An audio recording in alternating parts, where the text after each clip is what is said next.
Chair, episode 48. We are live. Yeah, dude. Still got the fucking raspy voice. You already know what it is.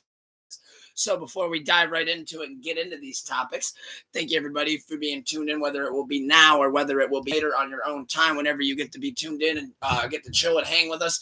I know it's a little bit of a late one live in the Inspiration Station on this beautiful sleepless Sunday night. Whole weekend of sleepless festivities and shenanigans. Last night we did Steve Miller Band versus Bad Company, and Bad Company beat me in the winner take all to go up 2-0 in the winner's bracket. I'm never going to win again. That's okay. I've already accepted it, but now we're on to Pull Up a Chair, where we get to talk about music, TV, movies, sports, pro wrestling. Goddamn aliens are real, and Floyd Mayweather saw Tupac get shot. But on that note, before we get to anything that we're about to talk to, you know me, I like putting some names to some faces. To my right, I got my beautiful wife. That is with a capital W-I-F-E.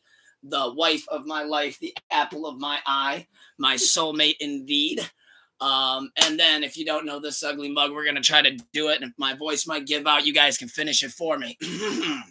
It is El Tucker Tente, the ultimate motherfucking sensei, the one who, of course, taught Bruce Lee everything he motherfucking knows, a.k.a. Space Mountain Stoney, a.k.a. Stony Montana, a.k.a. Young Dumbledore, the lyrical wizard, a.k.a. Diet Steve-O, yeah, dude, a.k.a. Edward Swisherhands, a.k.a. Call Me What You Will, just don't call me broke or sad. It's Mr. Bed Burgundy, Mr. Keep the Love High and the motherfucking hate low, baby.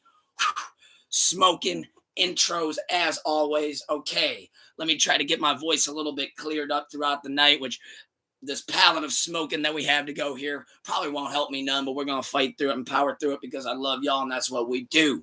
We got NXT Great American Bash on in the background. Don't just think that we're staring off into space periodically.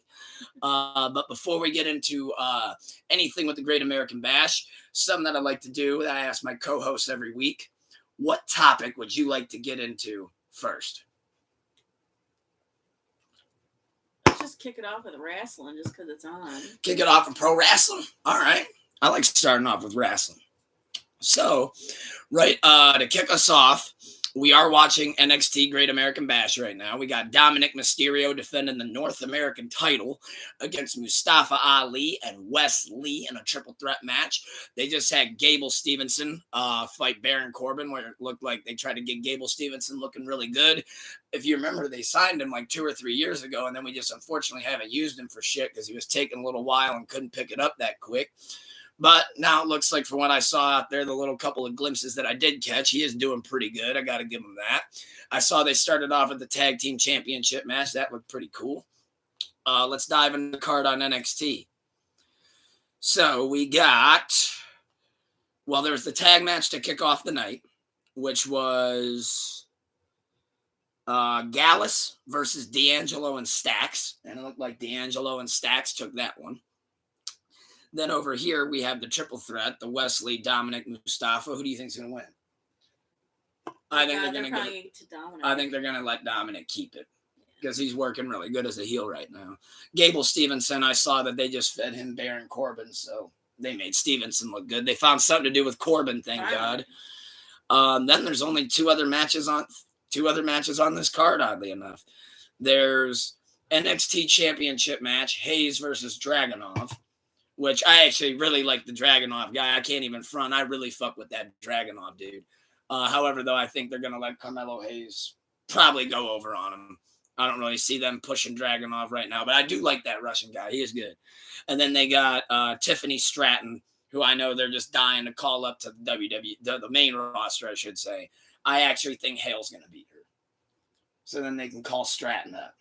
Because Stratton seems to be like Shawn Michaels' go-to, like the Bianca of NXT kind of thing. Oh, okay. Yeah, I'm not like super familiar with NXT, but some of these names you've heard me mention. Yeah, like with Corbin and them. Oh, yeah, those ones. So, yeah, I did want to just cover NXT a little bit. Like I said, I got it on in the background. I do like to check out the young guys and see what they got going on and see how they're doing and whatnot. I see it gives people like Corbin and Ali a place that, because they really don't belong on the main roster all that well. So it's cool to see them get their time and get their kind of show off their abilities in NXT. Because again, on the main roster, they just get buried over and over again. But Now we can talk about a card that I do know you're a lot familiar with. A lot of the builds to a lot of the matches as well. You've seen a lot of the promos. In fact, you've been watching just about every week with me. So let's take it from the bottom and work to the top on the SummerSlam card. So we're giving you guys SummerSlam predictions a week in advance. So we're first to them before anybody else. The Battle Royal. Now, I don't know everyone who's in the Battle Royal match at SummerSlam, but I do know that I think whoever wins gets a shot at Theory's United States Championship. So whoever wins automatically gets a shot. However, with how the rest of the card looks, I can tell you right now, if you guys got my bookie, you can bet with the words that I'm about to say. For that Battle Royal, that's what they're going to have LA Knight win at SummerSlam. Because right now, LA Knight does not have a match on the card. And, I mean, I know LA Knight, he's one of the out of the top 5 selling pieces of merch in the company. 4 out of 5 of those slots are LA Knight. Yeah. And I have to go for it. And I think that's just easy that he wins that Battle Royal because right now, I mean, like I said, if he doesn't have a match on the card, you got to put him in the Battle Royal, and people don't want to see him just continuously lose over and over again. But what do you think of the Battle Royal? Yeah. Oh, God. Well, any other name that comes to your mind that you think can win it? I mean, not off rip, no. Yeah, I think right now, if it's not LA Knight, I don't know who it'd be. LA Knight's killing it. I mean, literally, almost no one's more over than him right now. Yeah, I was about to say, like, from, just from watching weekly, that. Yeah, and I think it happened a little too fast, too. That's why Triple H is like, well, I can't just put you on the SummerSlam card yet. But maybe I could put you in the Royal. Maybe I could put you in the Battle Royal. Oh, yeah, I think that would look, just a little bit too, like, oh, yeah, I'll just, Look a little weird. Here you go.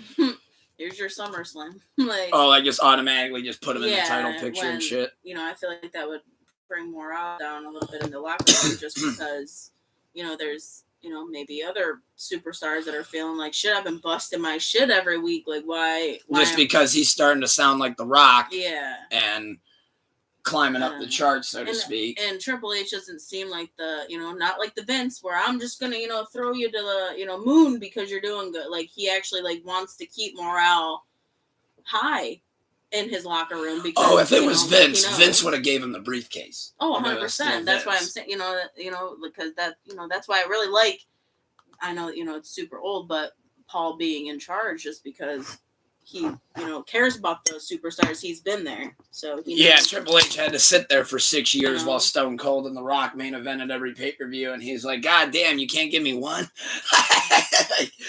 like, fuck. We've watched Stone Cold and Austin fight for years now. Or Stone Cold and The Rock fight for years. I said Stone Cold and Austin. Jesus Christ. But, Stone Cold fought Stone Cold, just like when Undertaker fought on your mind. Undertaker. Yeah, I guess I do.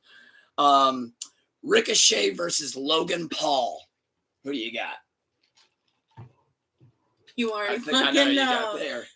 Logan Paul can eat shit. I fucking hate that dude. You're not feeling Logan on that one? Nope, and I hope I get shit for it too. I fucking hate Logan. I hate him. You don't like Mr. Impulsive? No. Yeah, so she's not the biggest Logan fan. In fact, she might be the biggest Logan hater. But I pride myself on that. Him versus Ricochet, though, that's going to be tough. I think Logan wins. I think Logan gets over on Ricochet. But here's my only thing with that. If Logan beats Ricochet, then I don't think Ricochet will ever win a match again. You got an I hate him too. So I'm working again. I mean, hey, I'm not the biggest Logan Paul fan, but he has grown on me just out of pure respect for how he's able to get down like that in the ring. I really do love how he's been able to, like how Gable Stevenson's an Olympic gold medalist and can't figure this shit out. It takes him a couple years. Logan Paul came in and picked it up in like 5 minutes. I have no doubt that Logan Paul is athletic, 100%. I think, yes, he's extremely athletic. Yes, he's, very diverse in what he does. Is he a genuine person? No. And I have a very, very, very hard time getting behind somebody who's not a genuine person, who really doesn't give a shit about anything other than getting money and being in the spotlight. And I have a really hard time getting behind somebody who's like that. So I think that's where and let's just kick it back, because I fucking hate him from that original YouTube video that he put out. With him in the woods. Yeah, with him in the woods and his fucking brother, who can also eat shit. Jake, I think, is more of an asshole. I will say that. They're the same fucking person to me. I don't give a damn. Like that, that's just me. But. Well, for the match, though, I do think the match will be great. Like I said, I think Logan can definitely work in the ring. I mean, my bias aside, yes, Logan is decent in the ring. Yes, bias aside. Dominic Mysterio just retained the North American title, by the way. So that just happened live, literally, as I'm watching. So that just happened. So you were right on that. We were right on that, I should say. Ricochet versus Logan, though, I'm going to give the W to Logan. But if Ricochet wins, I get why. Because it's literally at the point where, like, I could fucking get over on Ricochet. Like, I don't know why they never let that guy win. He's been a great worker. He's a high flyer. His skill set's incredible. And then every time he gets a pay-per-view match, he loses in 3 minutes. So I really hope that that's not the case with the Logan match. It's been a good build. Ricochet's actually cut semi-deep promos. So that's almost impossible for Ricochet. So I'm happy to see that happen. Plus, if you remember, this whole match started because of a callback to the Royal Rumble earlier this year. Do you remember when they did that thing where they shot rope to rope at each other? Mm-hmm. That's what started like this whole thing. Because that was like a big viral moment for the both of them. Like all of Logan Paul's fan base was like, wait a minute. Who is that guy though? Yeah, yeah. And that's what like kind of helped get Ricochet a little over. Yeah. Somebody probably bought a Ricochet t-shirt at the merch stand and Triple H was like, holy fuck, we finally sold one of them? How we do that? Mm-hmm. Hey, oh shit, because of the Rumble spot. You just imagine like Bruce Pritchard walking up to Triple H. He's like, hey, mute the mic real quick, okay? He's like, dude, I don't know. We just sold 2 Ricochet shirts. It's like super weird, guys. He's like, is his family here? Are they all right? Like, oh shit, like did his wife and kid make it? I don't know. But next match I wanted to talk about, which is also with somebody that came from out of WWE into WWE, and I do think picked it up really quick. Now this one I think is going to have you a little bit torn, but I'm excited to see what you think. Shayna Baszler versus Ronda Rousey. Who do you got? I think Shayna. Ronda. You think Ronda? Mm-hmm. But that means she hangs around for more. Well, I've been wrong about Ronda's whole fucking run, apparently. I don't know Ronda. I mean, I don't know her, but I mean, according to her social media forever ago, she wanted to stop and focus on being a mom. Excuse me. And apparently that went right out the fucking window because probably the money's too good. I mean, let's be honest. She has an entire fucking ranch to run with her and her husband and her kids and all of her farm animals that. Oh yes, I forgot she has her goats and. Yeah, she's like a rancher. She has the whole shit: cows, goats, horses. She's like the female Brock Lesnar. The whole, yeah. Maybe they fucking trade cows and shit. I don't know how that stuff works. They just herd the cattle with their bare hands. They just shove them. They're like, go that way. They probably don't have cattle dogs. They probably just do it themselves because that's how crazy they are. Brock just grabs them and he's like, here, I'll just pick it up. Walk this way. Big motherfucker. Shayna versus Ronda, though. That's tough. You said Ronda? I'm saying Ronda, yeah. I'm going to go with the rumor from about a month ago. I'm going to go with the rumor that Ronda wants to get back into UFC. Ronda loses to Shayna, but it's a really good match. And this would be actually very beneficial because just maybe Shayna can get over. Do you think that Ronda can transition back into UFC smoothly, or do you think she's going to have a rough jump? I think it'll be very rough. I think that even if she tries to transition back, she'll never have an official UFC pay-per-view card match again because her exit from UFC to the WWE, I'm surprised she's even going back. So I'm glad that you mentioned that. Her UFC run the first time, it started great and it ended just traumatically. I mean, Holly Holm beat the fucking snot out. That's kind of what like made people like be like, oh, you can't be the baddest woman on the planet. And then she was like, uh-oh, well, WWE's calling. Like, and I feel like maybe that's why, Stephanie and them gave her debut that they did, maybe because of like her end in UFC. They're like, oh shit, we gotta, make it was look bad. like she's. I mean, it wasn't like CM Punk bad, well, but it was like. See, my thing about CM Punk. Yeah, it can't do nothing right, but. But yeah, overall though, I don't think she would make it back to UFC. Not smooth, I think it'll take her, but it's like I feel like in UFC. I mean, granted, I don't watch UFC. I'll say that right off jump. I feel like you don't really got the time to like WWE. Maybe you got a little bit of time to kind of prove yourself over. I feel like UFC you don't have a ton of time because it's so fast paced. Yeah, I mean, if you go out and you get knocked out, you're put in a negative light immediately. If you go out and tap out, yeah, now people are calling you a bitch. Like, oh, I tapped out, I gave up.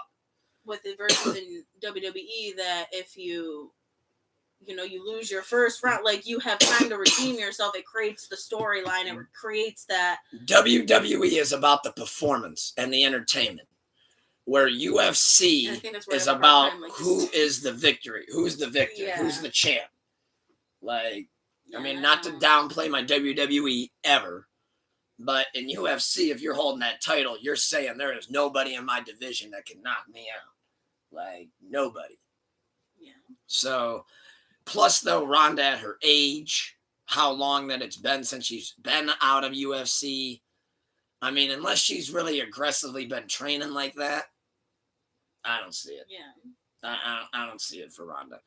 However, though, I do think Shayna wins either way at SummerSlam. I think this really gets Ronda over. Or gets Shayna over. And Ronda, she doesn't need the win. I mean, even if she was staying, she doesn't need the win. Yeah. Next match I wanted to ask you about. Now, this is for the Intercontinental title.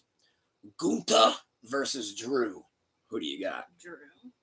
I mean, I think Gunther's gonna win, but so you think Gunther's gonna win? But Gunther. But I wish I could. I definitely can't with my voice. But I'm gonna go for it though. It's that thing that his buddy says before he comes to the ring. He goes, "Oh God, it's the ring general," or something like that. I wanted to go for it. It's the ring general. He goes, Gunther.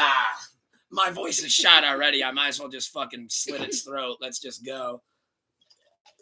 That's funny. Anyway, but he might win only because he is the ring general. Last time I do it.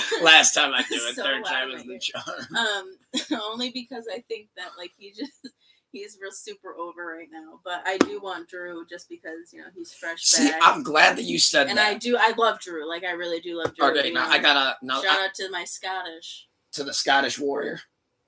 So I actually have a question for you then involving Gunther, because this is actually something that Triple H can't figure out right now. And this is even something that he said in the recent conference after Money in the Bank. Gunther's over right now. Like super over. Crowd goes crazy. They do his pose. Everything's great. Mm-hmm. Why can't he sell a t-shirt? What's going on there? Isn't that crazy? I don't know. Maybe because he's disgusting looking. I don't know. Nobody wants to buy the Imperium t-shirts. Can't get behind it. Bad shirt design. Maybe get something new. It could be that. I don't know. I just don't. I think honestly, like, because it's super weird that everybody's like, when he comes out, they're cheering for him. They're doing the pose. It's crazy. They're doing the exact same things for him that they do for LA Knight. But LA Knight's one of the top selling merch guys in the company, if not the most top selling merch right now. And Gunther can't sell a fucking armband. Like, Gunther can't sell shit. I don't know. Maybe they're still trying to get like fully behind. I mean, I really don't have an answer. I really don't know why people don't want to buy this. I know what it is. Like, I know what it is because it's the one word that he hasn't shown that he can do yet that LA Knight can do. Promo. That could be it too. I mean, Gunther can't really cut a promo. His whole promo is hiding behind that guy doing the thing that I said 3 times. But which oddly enough is actually addicting to say. But you said Drew though.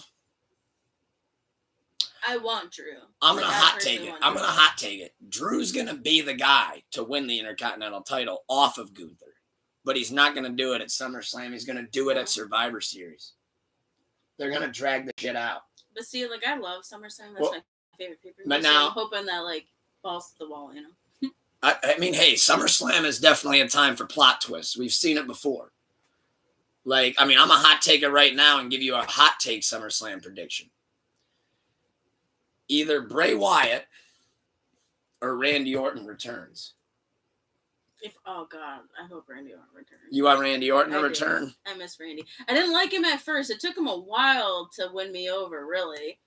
I know Triple H said that he wants to get him, like when they said if Randy Orton can come back, do you have kind of a ballpark of what he's going to do? And he said, well, right now, I agree with Randy, and Randy only wants to work with Matt. And that's the dude that he's close with out of the young guys. Yes, I was just about to say, like, I think RK Bro is what...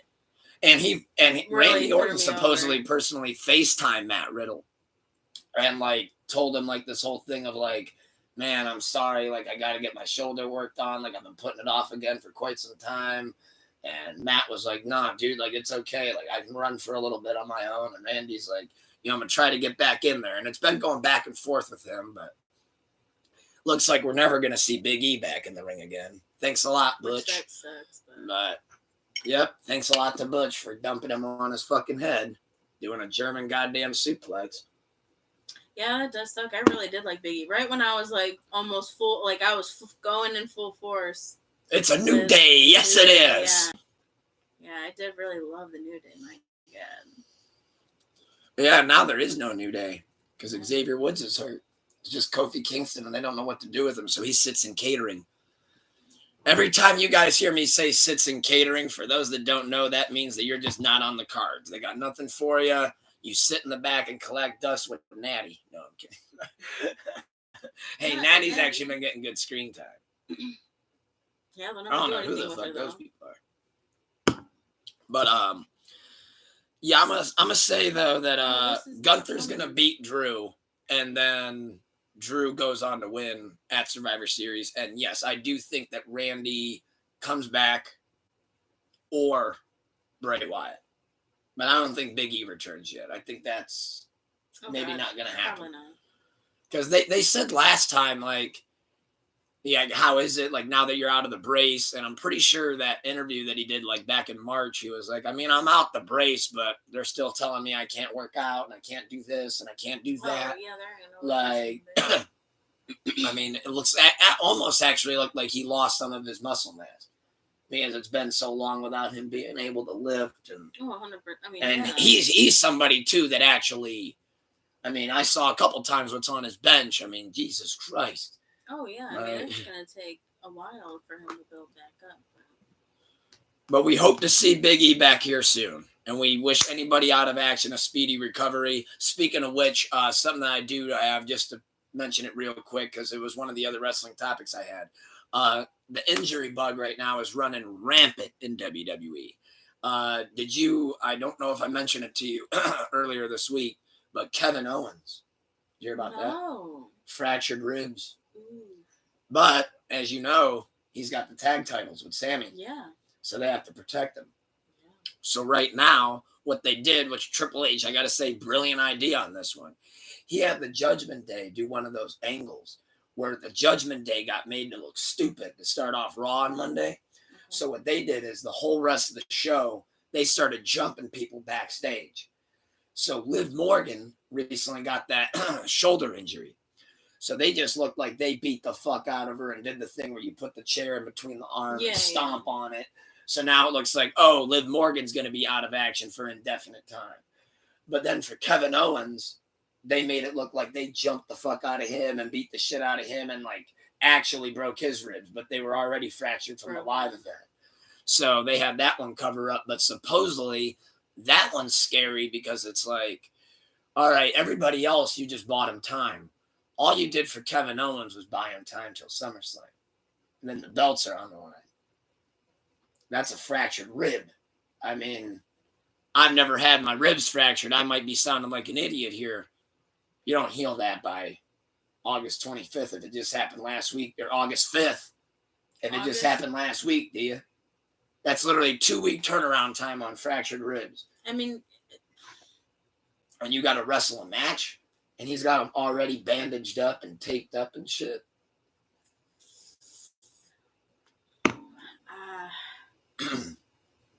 Maybe really pushing it. I mean, do you think Triple H is going to have to throw it back to the 90s and look at Kevin Owens and go, I need you to eat this Percocet and don't say anything and go out there? No. Pull a Jeff Hardy? Jeff Hardy would have took 5. Yeah. Triple H, I mean, I'm not, never say never, but I really can't see that happening. I mean, never say never, but I just really can't see that happening. Yeah, I think that might be a little, might be crazy. Who do you got for the World Heavyweight title? Seth Rollins versus Finn Balor. I want Seth, of course. But you think Finn? I don't think so. All right, I'm going to say this then. I'm going to hot take it. I'm hot take it for the sake of the pod. I can't see it. I know Dooley, when he hears this, is going to be like, oh my God, Luke's off his rocker. Okay, I'll humor it. If Finn wins, Damian Priest face turns and cashes in on Finn. And leaves the Judgment Day. Okay, that's a big one. He was the only person on Monday to not partake in any of the jumpings. It's not impossible. Like, I can see it. I could see a version of that happening. Yeah. Him turn on Finn. It'd be the first time that anybody actually cashed in the briefcase and turned face with it, though. By the way, for those that don't know, the music fans and the movie fans, turning face, that means you're going into a good guy. You're no longer a bad guy, you're turning good. If you're turning heel, that means you're turning into a bad guy and you were a face. I mean, however, though, I do think Seth is going to win. No, Seth wins. Seth wins. Seth wins because then you get the whole crowd to go, which I think they want to eat that up for a little while. I mean, that's the whole reason they made the title, was because Seth Rollins is so over that if you don't put a title on him, it's like, what are you doing? Yeah. Like, I mean, literally the whole arena in every state, every country is yelling that song back. So, I mean, he's a megastar right now. I think that's a Seth. But now here's the fun one. This is the hardest match, I think, to call of the whole card. And I've been watching this shit since 98. This is, I think, the hardest match to call on the whole card. Asuka versus Bianca versus Charlotte. SmackDown Women's title. Who wins? That's tough. It could literally go. That's tough. That goes anyway. That's so tough. Asuka, Bianca, and Charlotte. I hate to tell you because I know you're a big Bianca fan. No Bianca. She already had her run. She doesn't win it back at SummerSlam. No, I don't think. But then that's where this thing gets a little bit more scarier. Because if Bianca's not winning it back at SummerSlam, Asuka's not retaining it at SummerSlam either. I go Charlotte Flair. And I think another reason with that is they want Charlotte Flair to go on to beat her dad's record of most title reigns. I can see that. I'm not sure what her number's at, but I know it's over 10. At least I'm pretty sure it's over 10. Now that I think about it, it might be under 10. I'm not really sure. Because I don't know if they count her NXT title. But either way, though, I think Charlotte Flair. If not Charlotte, I think Asuka. And obviously, if not Asuka, Bianca. But I don't see a world where Bianca wins. In fact, they almost look like they want to turn Bianca heel. I would like to see Bianca heel. You'd like to see a heel Bianca? Yeah. You always I think she could do it well. Here's the thing, though, with the Bianca heel turn, though. It's almost like the Cena heel turn that never happened. And here's why I say that. Once, I mean, maybe Triple H thinks differently. But if you go by the Vince McMahon model, once the kids like you and the parents dress their kids up in, like, your merch and shit, you don't ever turn heel. And I feel like Bianca kind of has that with the kids. And I don't know if they want to do that. Like, what I mean by that is, I mean, obviously now kayfabe ain't what it used to be. But, like, John Cena couldn't have turned heel and kids still do all that Make-A-Wish shit. But you know what I mean? He can't come there and be a fucking dick. Like, if she turned heel and somebody did the Make-A-Wish thing, she can't show up and be a bitch. Yeah, I see like, what you're she saying. has to show up and be like, wait a minute, that's a character, and now you just fucked the kid up who believed in it. Like, yeah. I can see, yeah. Because remember, you can pull a fast one on us and do whatever the fuck you want to us, and we'll follow it. The kids, yeah. It's the kids who go, wait a minute, why did my hero just have that, like, beat the shit out of this person with a kendo stick from behind? Yeah, that young girls, like, really do. They really do love her. I mean, shit, when we were... Where were we at when we saw that little girl with that Bianca shirt? We had the same shirt on. Me and that little girl. Where the heck were we at? Yeah, we were out to dinner. Yeah, we were at like dinner or something. And that little girl had the same Bianca shirt as I did. So. And then when we went to Disney for our honeymoon, I saw a couple people with Roman Reigns shirts, Bloodline shirts, because I was like, hey, look, that's a Bloodline shirt, like the Slinky Dog line or something. I'm like, wow, that merch is getting over right now. Shit. But, no, I think that match is going to be phenomenal. I think that actually has potential to be match of the night. The next match, though, is going to be an interesting one to ask you because this is your man's. Cody Rhodes versus Brock Lesnar. Who you got? Of course, I want my Cody Rhodes. You're Cody Rhodes? Yeah. Yeah, Brock Lesnar's going to beat the shit and piss out of him. He probably will, and I'll cry. And I'll cry the entire time, which I hate seeing that. Actually, no, I think, to be honest with you. I hope Cody can redeem himself finally. And to be honest with you. His ass. So, for those that don't know, Cody Rhodes beat him the first time, and then Brock beat him the second time. I think Cody wins. I hope so. I think Cody wins. Or my Cody shirt. I mean, it goes back to that.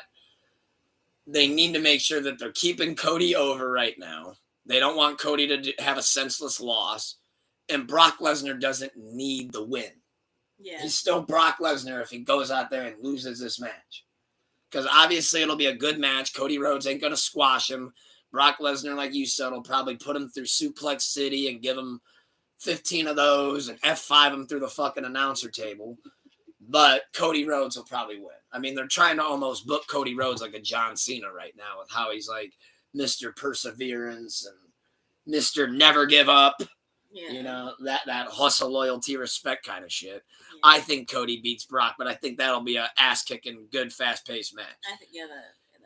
But the match that everybody seemed to be talking about, and I noticed the subreddits seem to be not letting this one go because they apparently think that the opponent and the challenger can win on this occasion. Jey Uso, main event Jey Uso versus Roman Reigns for the Universal Championship, Heavyweight Championship. Shit. Who do you got? And it's a, what do they call it? A tribal combat match, which, let me simplify that big time for you. It's no disqualification. Who do you got? That one's a really hard one, too. I really want Jay. Like, I'm so sick of Roman. I'm sick of seeing him win. I'm sick of him just... You're saying Jey Uso ends this 1100-day reign. He ends it. I hope so. I personally probably Roman is probably going to continue to win because they're not ready to give it up yet. Or, he's not ready to give it up yet. You do know Jey Uso just pinned him at Money in the Bank in the tag match that wasn't for anything, right? He's not going to win this match, honey. That's what I just said. I said Roman's probably going to... I mean, obviously, like, I'm so sick of it. Like, I'm going to be honest. Want to see Jay win. This goes back to if people are betting on it on my bookie.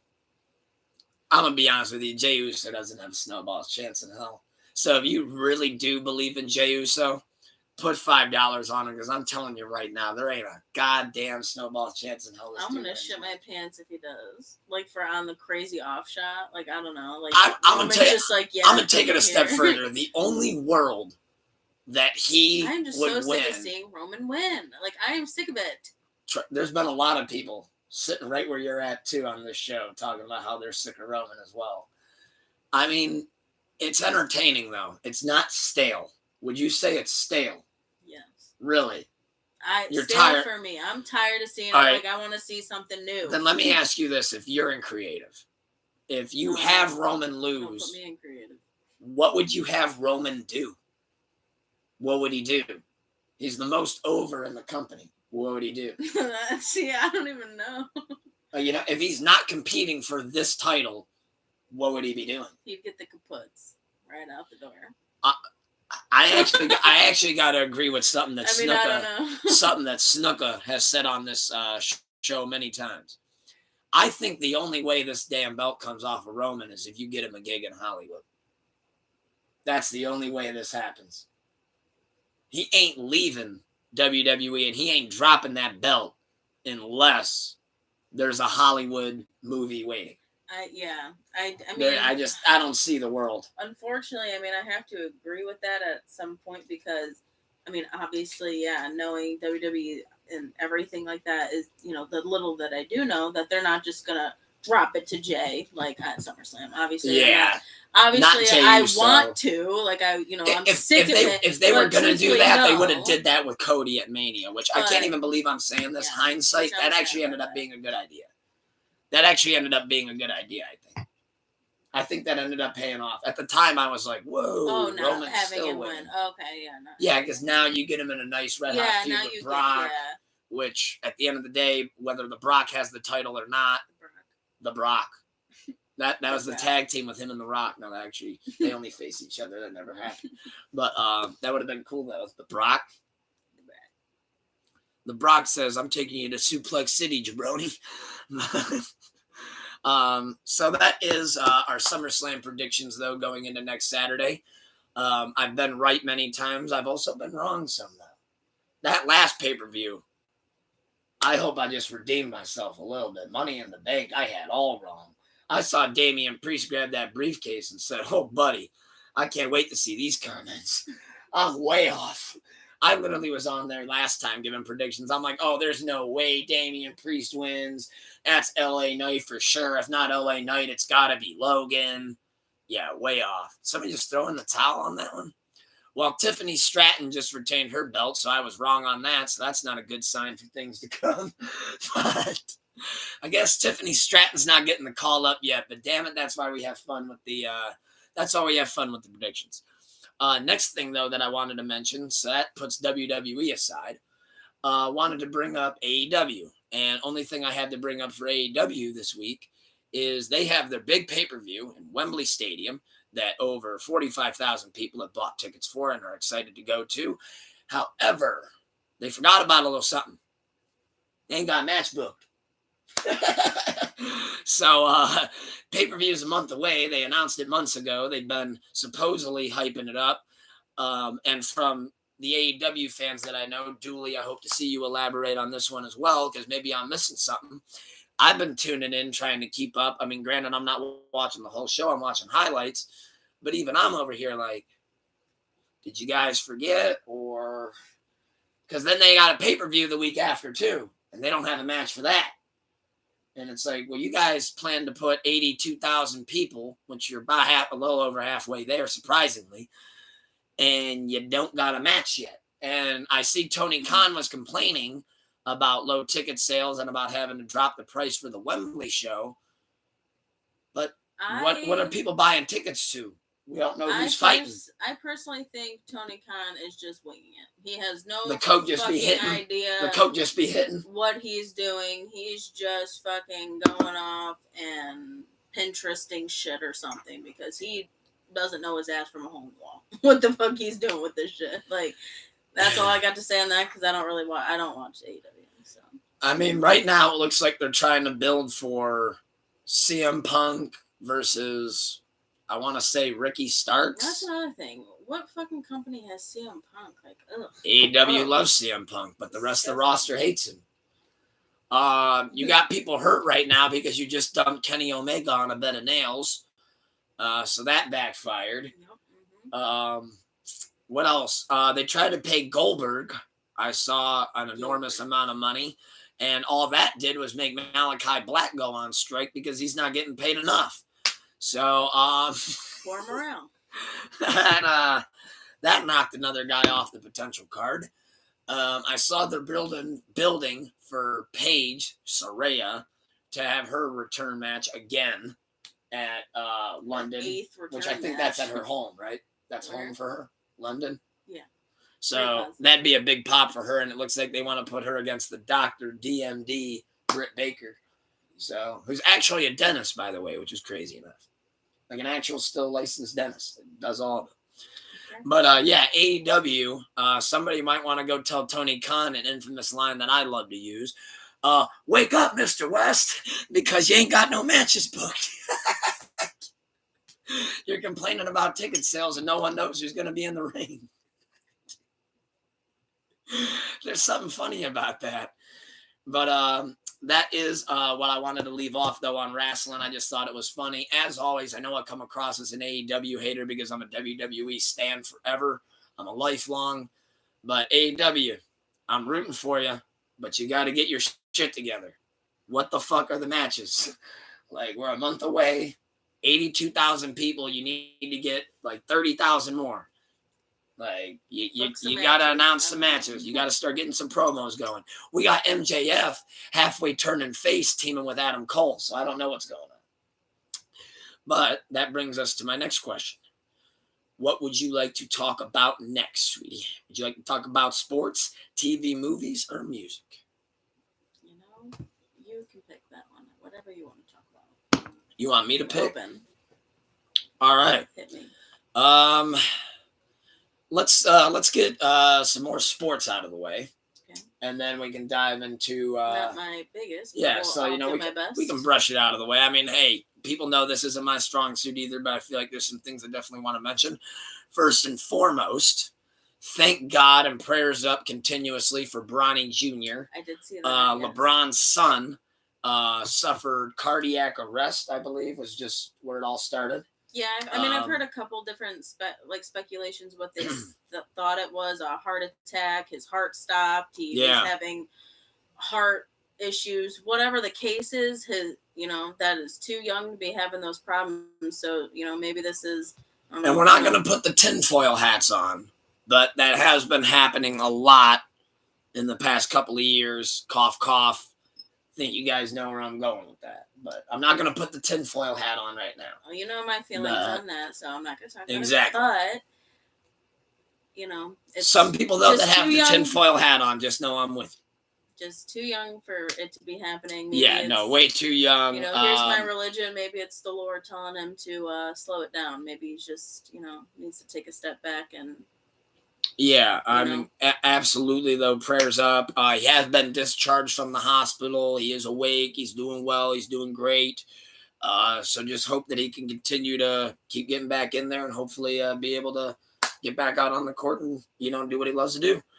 The other thing I wanted to mention, speaking of NBA, Jaylen Brown signs the biggest NBA deal in history. Let me make sure I got the numbers right here on this bad boy. Jaylen Brown has agreed to a 5-year, $304 million supermax with the Boston Celtics, marking the biggest deal in NBA history. 5 years, $340 million supermax. That, makes my stomach hurt, knowing, there's, that much amount of money in the world. That's somebody's amount of money in their bank account that makes my stomach hurt. I don't know. I just think the amazing thing is whoever Jaylen Brown's agent is, hire him immediately. If you need an agent, hire this guy immediately. Jaylen Brown isn't even the best guy on his team, let alone in the NBA. You know what? Maybe I'm in and he has the biggest deal in NBA history. Maybe, you know what? Maybe I should have kept playing in high school. There you go. Yeah. Are you kidding me? I'd be playing in the G League and still coming off the bench if I tried my best. But Chris Paul stole my whole gimmick. They call him Mr. Assist. Stole my whole shit, bar for bar, word for word. But that's pretty sad too, though. Hey, what was your most notable thing in basketball? Man, let me tell you, I could throw a mean alley oop. Oh, like you can catch it? No, I threw it. You didn't slam the ball. Nah. Just lofted it up very gently, actually. Like I'm trying to hold up the Eucharist during a mass. Like But yeah, Jaylen Brown, congrats to you. Biggest deal in NBA history. Don't know how the fuck you pulled that off. Jason Tatum somewhere over here doing the hey yo, what the fuck? Like, I bust my ass for this goddamn team, and he gets paid that. I'm sure a lot of people are saying that. Wait, hold up. A lot of agents are getting calls today. Yeah. Hey, yo, you want to ask? Kevin Durant's over here like, yo, my man. Did you just see who got paid that? Good God. But yeah, I thought that was wild. What was the other thing I wanted to mention? Oh, yeah. This is NFL talk, actually. I saw that the Colts refused to trade Jonathan Taylor. So, for those that don't know, Jonathan Taylor, about 4 or 5 days ago, said that he either wants a contract renegotiation or he wants to be traded because the Colts just absolutely have nobody. Into which the Colts owner came out and paraphrasing here, but he said something along the lines of, we're not going to trade him in September. We're not going to trade him in October. We're not ever going to trade him. Into which Jonathan Taylor, because in part of that speech, he referenced Jonathan Taylor's contract. Well, there's a funny thing about that contract that Jonathan Taylor pointed out. That if you don't acknowledge his trade request or his renegotiation as a part of his contract, he can contractually sit out of the games on Sunday. He has to show up, but he doesn't have to suit up. Now, I'm going to just ask you, say hypothetically you're an NFL sports owner. What do you do with that? You just trade him? He's a star of your team? You gonna trade him? You just drafted him a couple years ago. I want to sit down and have a conversation first. See what you're saying. I want to pay him. I want to go that route. What does he want? Well, I just want to sit down and see like what's in his head. What's he thinking about? Like why are his feelings this way? Like why does he want to be traded? Basically, like what? Well, I'm gonna tell you. I'm gonna throw that one. I'm assuming it's because money? I know. I'm assuming it's because I'm really good. You give me the ball 30 times a game. I give you 3 to 4 touchdowns, and we still lose by 30 points. Like, the defense sucks. The defense can't hold a fucking ant. The offense, the quarterback can't even hand me the ball without fumbling it. If we do pass the ball, it gets intercepted. So what do you do? I mean, I don't know. Like, I'm not the. If I have to, God forbid, go out of the game, Naheem Hines is going to tear his ACL, and then the third string is going to come in, and he's going to fumble it. So what do we do? I would either try to come with a compromise, like, okay, like, I don't fucking know, like, how this shit works. Like, give me another season and see if anything changes. I don't know. Like, I don't really know. And then if not, then I'll trade you next season. Like, give me one more season at least. Like, I don't know. Like, yeah. I don't know what the benefit would. Like, I don't really know.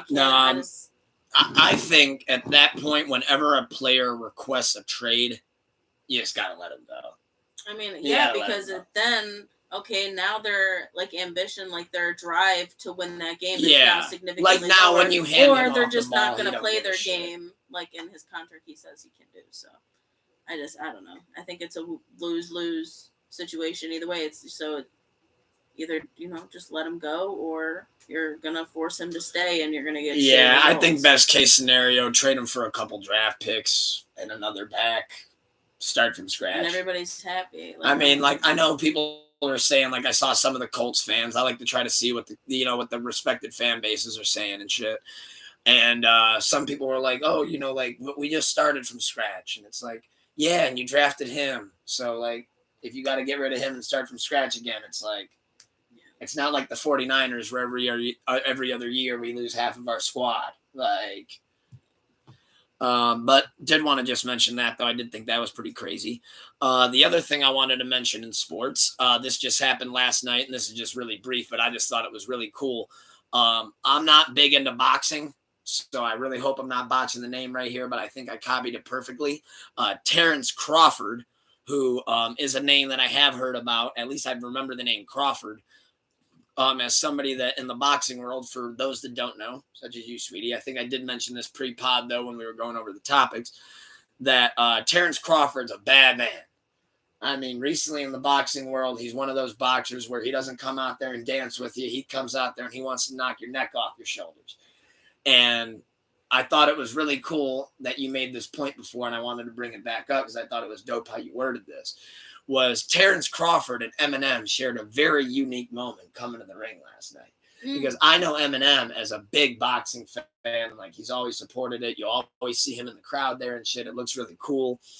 And Terrence Crawford's like a big Eminem fan. And he always comes out to these big amped up hip hop songs and shit. Well, he came out to Lose Yourself. And he personally asked Eminem, if Eminem could come out there and do that. Mm-hmm.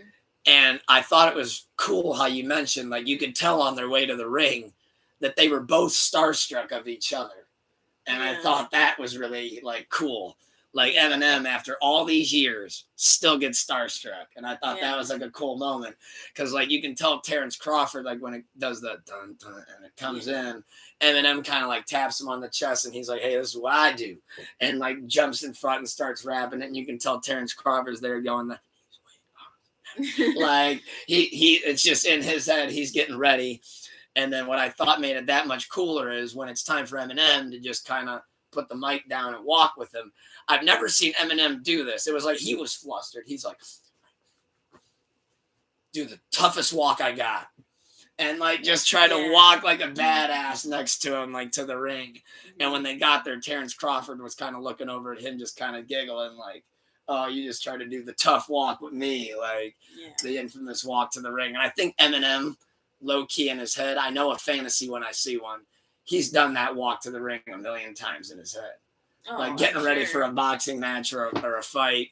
I thought that was really cool that they got to share that moment. And I didn't see the fight. I didn't see any of the bout. In fact, I'll be honest, I didn't even catch a highlight. I just saw headlines. Terrence Crawford looked like, based on what they said, that he beat the fucking shit out of him. So Terrence Crawford was pumped off that Lose Yourself. Now, the other thing I wanted to mention, though, in sports is just flat out hilarious. And this is a segment of the show that I like to call, You Can't Make This Shit Up. Floyd Mayweather came out on, I believe it was Tuesday or Wednesday, and announced that out of the blue that he lived in Las Vegas when Tupac was shot. And he saw Tupac get shot. Floyd Mayweather. Yes, Floyd Money Mayweather saw Tupac, according to Floyd Mayweather, get shot. Now, what's funny about this is I was actually on the phone with friend of the show, Dune, KRS3. And I was like, you know what? Maybe I got to look into this. Like, this has got to be bullshit. How old was Floyd Mayweather? And when you look it up, you're like, God damn it, if the year and the residency doesn't match, he would be right there. He actually would be right there. But like I said before, why? And the age matches up. Like, he would have been like, I think it said he would have been like 20 years old or something like that. And that's where he lived. So why it's like, after 20 fucking plus years are you just now? I just forgot that, oh shit, I did see him get shot. He heard hit him up, come on in the car, and he was like, is that Tupac? I remember that dude getting shot. Like, how does that just slip your mind? Like, what? Hey, buddy, you didn't turn on the news? I'm pretty sure people were asking for information. Like, what? Who did it? What? Watch it be somebody crazy, too. It was him. No. It was Floyd. You know what? The world's such a simulation anymore. The world's not even real. It wouldn't even shock me if somebody was like, Floyd Mayweather shot Tupac. I'd be like, damn it. Yeah, it wasn't on my bingo card, but not surprised, really. I don't really know what to believe anymore. But shit, Floyd Mayweather saw who killed Tupac. Aliens are real. That's new. That's a current event I wanted to mention. UFOs are just confirmed real now. And my favorite part about it is 30 years ago, people would have been going crazy. This would have been on every newspaper, front headline news. They would have never stopped talking about it. Now, barely even becomes a trending topic on Twitter. Okay, yeah, but guess what? Life is too crazy and the price expensive. of eggs outweighs aliens. Yeah, milk is like $5. Like, get the fuck back on the ship. We don't give a fuck. No, you're 15 years past your fucking prime. Studio apartments are $2,000. I don't give a damn about an alien. I'm trying to figure out how to live. So what you're saying here is that the aliens are kind of like Dr. If they're not coming to bring out. some sort of money to me, I don't give a shit about them. Yo, if y'all are not dropping off stimulus checks, get the fuck back on board with your goofy ass. Go do alien shit up there in the sky. You know what? Also, speaking of, I think that some people could be aliens. Oh, like, yeah, JID. I've never heard anybody flow like that. Impossible. 100%. There's aliens among us. And Pharrell, alien, never ages. Never aged once. Yeah, the people who never age, aliens. Morgan Freeman was born a grandfather, alien. Yeah. Easy. He came out the womb in fucking 74. With just gray hair and a beard. For sure. Nobody's ever seen a young Morgan Freeman. Alien. That's why. That is true. He's one of the monsters on Maple Street. Yes. That's a Twilight Zone reference. That one's an onion. So appreciate the laugh.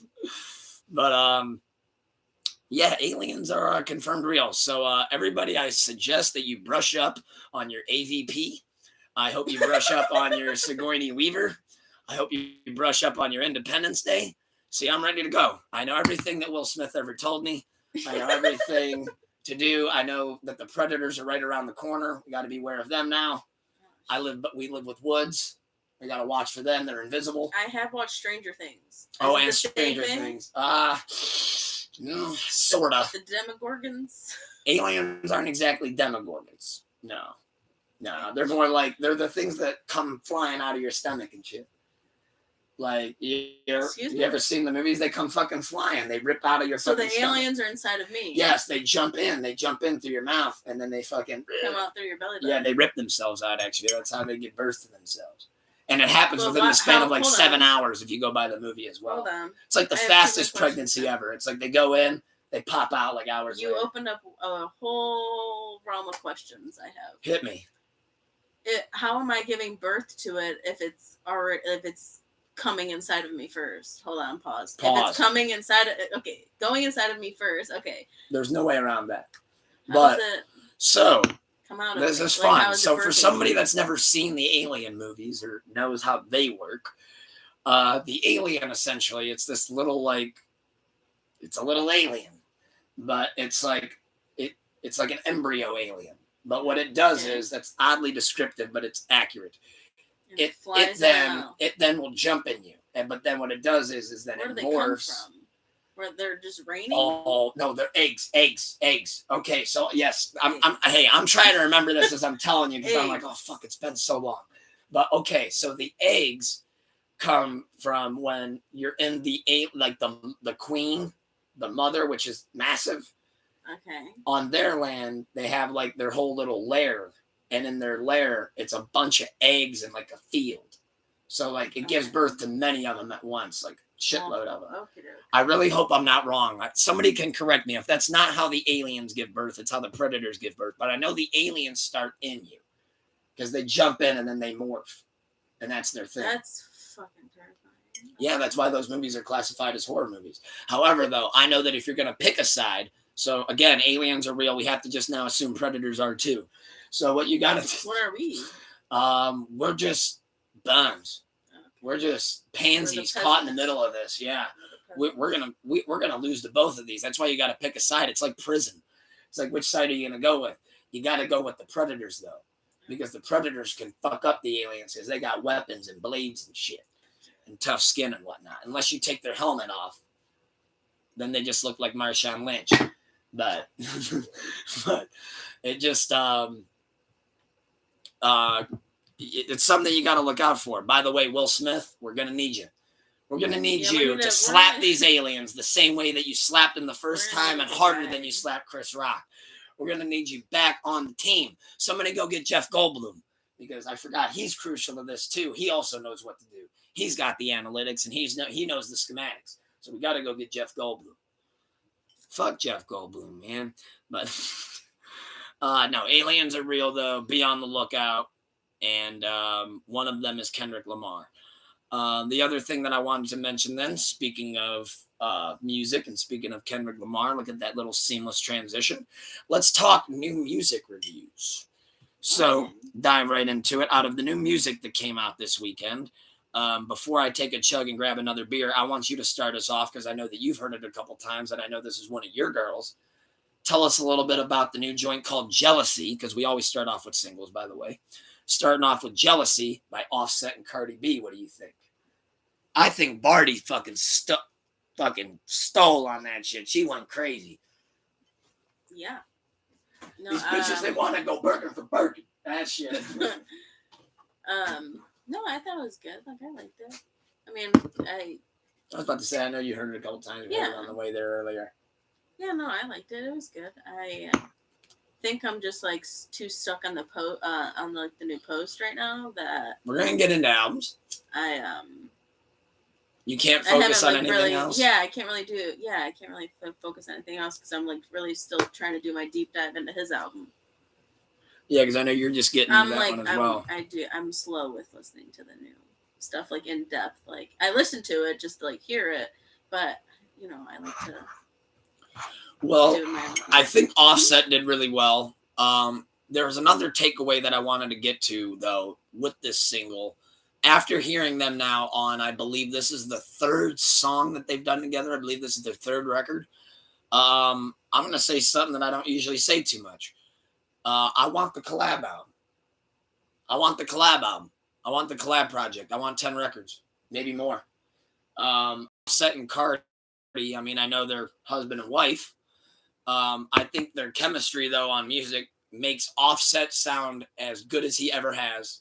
And I think it also makes Cardi flow differently than she typically does. And, like, that line when she gets into these bitches, they want to go Birkin for Birkin. Like, I think that's just like... Yeah, and I do. I love my Cardi, so... Party! Yeah, I think she bodied that, though. I know people have been saying, where's the album? But I think right now she's doing what we call a feature run. And I think we just got to hang tight and let it keep happening. Leave Cardi alone. Eventually, though, I do say this, and I have said this before. Eventually, she is going to have to drop another album. Yeah. Like, it can't just be a one. But I think this is her, like, coming... Done after that. You know, like you said, she's on a feature run. She's gonna get back into her like. Oh yeah, I mean every feature's been a little billboard. That we know, she could already be working on something. Shit, that bitch could drop next week. We don't know. Could be. I mean, I know she said that thing where like when she first had Culture, their child, that she wasn't doing any music stuff. Like she specifically was like block it all out. So I think maybe this could also be her way of like easing back into it. Yeah, because you know now that. Culture's a couple years old that, you're not going to be, there's still plenty of milestones, but like, and I you're saw not missing something. out on the baby phase. And I saw something. A lot of people were like, oh, like, Cardi's only as good as her writers. Cardi's only as good as her writers. Yeah, well, so it's But she actually posted the credits to this verse, and she was the only one who wrote the verse. So that I thought. But also, like, I hate when people say that because fucking, are you saying that with everybody else who has writers? No. It's just when people feel like throwing a cheap shot at somebody. Exactly. Like, come on. You're literally probably 3/4 of the artists that people like have writers. The other single that I wanted to mention, because there really wasn't much for singles this week. She said a few months back ago that she had writer's block. That's why the new album is taking so long, too. Oh, yeah. Cool. Okay. So hopefully we can see Cardi, though, back in there. I mean, she seems to be shaking the writer's block so far. So hopefully that, keeps up. And, hey, I know even when that happened to me, where I gave it like a 3 to 4 months hiatus where, like, I just accidentally didn't really write anything. And I remember ever since then, I'm like, I had to keep sharpening every day because I lost it for a second. And I'm like, fuck, I got to work through that and get it back. But then also, too, when you're doing that, it's like, sometimes you can write too much. And you're like, fuck, I just talked about everything. Now I need to go live again and talk about that. Yeah. So it's like, And plus, I think the music's going to sound a lot different than when we heard it the first time. I mean, that was still years before she had her kid. The other thing, though, single-wise that I wanted to mention was another single off of The Patience, which is Mick Jenkins' upcoming album. He released a new single called Guapanese. And you know me, I love Mick Jenkins. I got 2 wins with Mick Jenkins over on Sleepless Radio. Guapanese, another great single. I don't like it as much as Smoke Break Dance with Jid, but I do love Guapanese. As always, I love his message. I love how he can double entendre the fuck out of anything. Like, essentially, the whole song's a double entendre. So, I'm going to let you guys hear it and see if you can pick that apart. Really excited, though, for that album. He did release the track list. I don't remember the features off the top of my head, but as it gets closer to it, I'm sure we'll dive in. But now, let's talk albums. Album talk. 2 big ones, heavy hitters, dropped this weekend. One people waited 5 years for. The other one, we only had to wait a year for. But it came with a whole new sound and sounded completely different than we're used to hearing them. Which album would you like to talk about first? And I think I know. You want to lead with Austin? Cheers, Posty. Cheers, Posty. I think you delivered a 5 out of 5 project. You can keep it. Yeah, I think you delivered a 5 out of 5 project. Absolutely amazing album. It's been getting better with every listen for me. I do believe at this point I have almost every joint on here added, except for literally number 3, which I don't even know why I don't have number 3. Oh, because number 3 is Chemical, so I already have the single. So I did have that already downloaded. Amazing album though.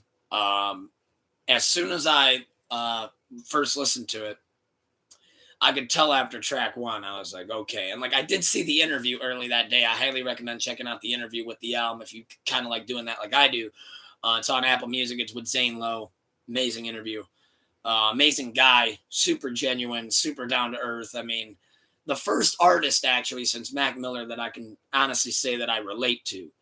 And from track 1 to the end, I mean, Don't Understand. I know that one jumped out to you. The transition from that into Something Real. And that beat with the band is just incredible. Obviously, really the single Morning is super catchy. Oh, man. I love Socialite. I love Speedometer. Yeah, Speedometer's really good. The single Overdrive was also good. I love On Buyer Beware when he says, my favorite dinner comes in packs of 24. Love that line.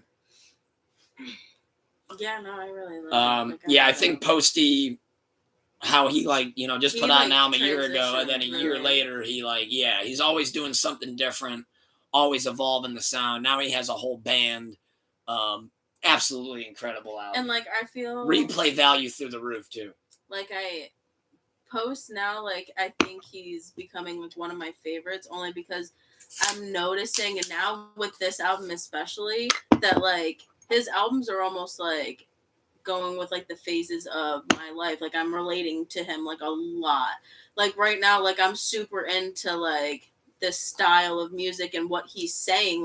I relate to the majority of these songs in a different way than he's maybe portraying, but I'm relating to them in my own way, and I think that that's he's becoming one of my favorites in that way because that's what jumped out to me a lot too with it. I mean, Mac Miller had that special ability with me too, to where every album you're like, are you in my head or what's going on here? I'll never forget when we're not going to dive too much into it, but I don't think I've ever actually shared it on the pod, but I'll never forget when he went from Faces, which was just all about being just incredibly fucked up. And that summer that dropped was my farewell summer to being incredibly fucked up. Yeah. And then it was a year goes by and everything's simmered down. I'm just drinking and smoking weed. And that's when he comes out with Good AM. And I remember in the interview, he's like, yeah, now I'm sober from a lot of that. And I'm like, okay. And then when you hear the song and the first line of the album, he goes, I'm not saying that I'm sober, but I'm in a better place. I was like, he's in there. Somebody get him out. When he says on Brand Name Tour, he goes, I'm chilling with my feet, I'm sitting with my feet up, I'm chilling, smoking weed again. I'm like, fuck. I'm like, oh, so I think Posty nailed that too, except for Nova Candy. I couldn't quite relate to Nova Candy No. No, Nova Candy. I had a channel 10 years ago, and I can relate to it. I was like, Nova Candy. It's been a long time since I've even been around Molly. But forgot what it even looked like. I swear to God. Don't ask me to judge that shit. But yeah, I really highly recommend. I do put the capital HIGH on that. Highly recommend for the Posty album. Totally different sound too. So if you didn't like them before, I still recommend you to check it out because it's a whole different sound.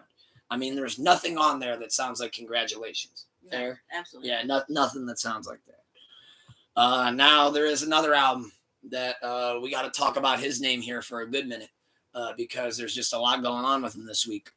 We have to talk about it. I'll lead this one. I know that this guy is definitely not somebody that she likes a lot, but I think that'll also make for a fun, interesting take that you're going to give because you're going to get to see two sides of the coin. I'm going to have to play into my Travis fan against you here. So me and Doom had a live listening session. Again, friend of the show, good brother KRS3. And we were listening to Utopia track for track. And I'm not going to lie, I got a lot added here. In fact, I got more added than I don't. I think Travis Scott did actually evolve his sound on the album. I do think the sound evolved. I know that kind of goes with one of the things that he kind of said that he wanted to gauge with. He kind of wanted to make everybody turn down a notch in an effort to help, which get there. And I think I don't know how much of this he produced, but I feel like a lot of it is him because I know that that's something he typically does. I did want to point out a couple of my favorites, though, on here, which I'll end up giving a couple favorites on Austin that I didn't share as well. But the favorites on Utopia, I got to give it to Meltdown, the one with Drake, and then we'll get there with Drake and his bar. I really loved Fiend with Playboy Cardi, and I believe the gentleman's name goes by Tizo Touchdown. Could be wrong. In fact, I got the track list right here. So let me pull that up.